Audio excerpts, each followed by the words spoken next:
Hello and welcome to the 2024 UnPaws Game Jam. The theme for this very first edition is Death is a New Beginning.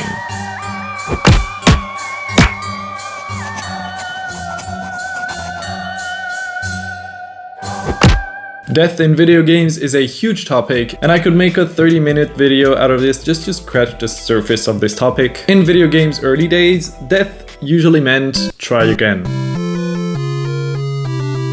Whether it's been caused by a failed jump, an enemy too powerful for the player, or just walking into a trap, it was game over, try again, you lost your time, you didn't do well enough, or you weren't prepared. Modern gaming has been introducing new ways of including death as a key element in the game. The most classic example of this is Dark Souls and the Souls-like genre that was born from it.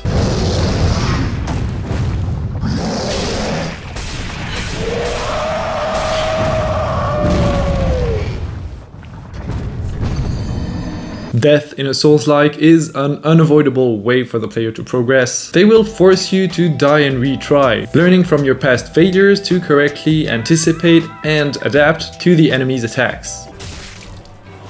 Have I done it? Oh please! Ha! Ha! Yes! Yes! Mom! Mom, I did it, Mom! Roguelikes have a slightly different approach. They use death as a progression system, encouraging the player to always push further in their next run, and rewarding them when they die with meta progression unlocks. For example, new abilities or stat upgrades. And some games embrace death as a whole. I'm looking at you, Hades.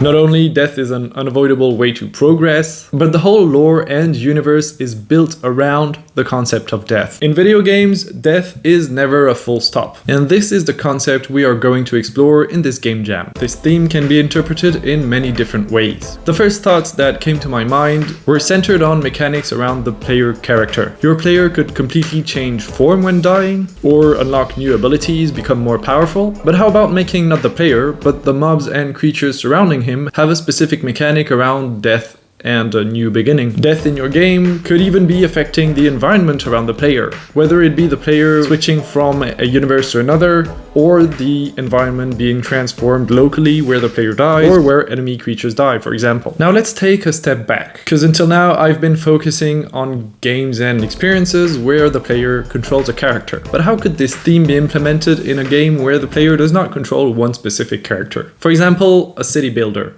How could you build a city where death is the beginning of something else? Or, I don't know, in a tower defense. How could having your stronghold destroyed be the start of something new?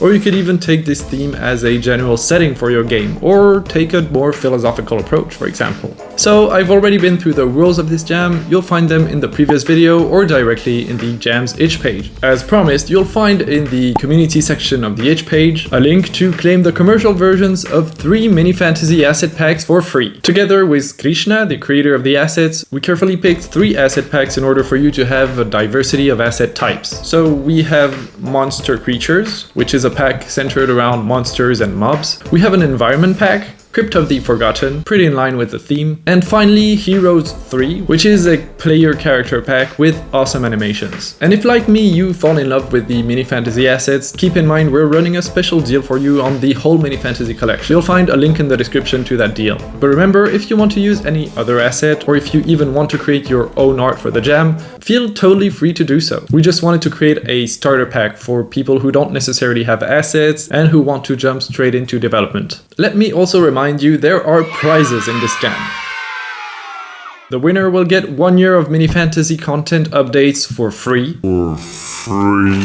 And you can also try targeting one of the following honorable mentions. Best use on the theme, for the game that strikes us as the most anchored in the Game Jam's theme. Best audio design, because audio is sometimes an overlooked part of game development, however playing a central part in the game's experience. Best feel, grab this one if your game makes the player particularly feel the impact of its actions. Best foundation, if you don't manage to get a full game experience but your game still has a very solid core concept and has its foundations laid down. And finally, best implementation of the MiniFantasy assets assets for the game that manages to implement the MiniFantasy assets in the most aesthetically pleasant way. Being rewarded with one of these mentions will earn you 3 months of upcoming MiniFantasy content for free. Last thing, we have a Discord community. Feel free to join it if you want to share your progress on the game jam, if you need advice, or if you want to help other people. There's a section specifically dedicated for the game jam, so that's a good place to start. So when the game jam ends, I'll be playtesting your entries, probably making a video out of this, and with my Discord staff, we'll be nominating a winner and rewarding the honorable mentions.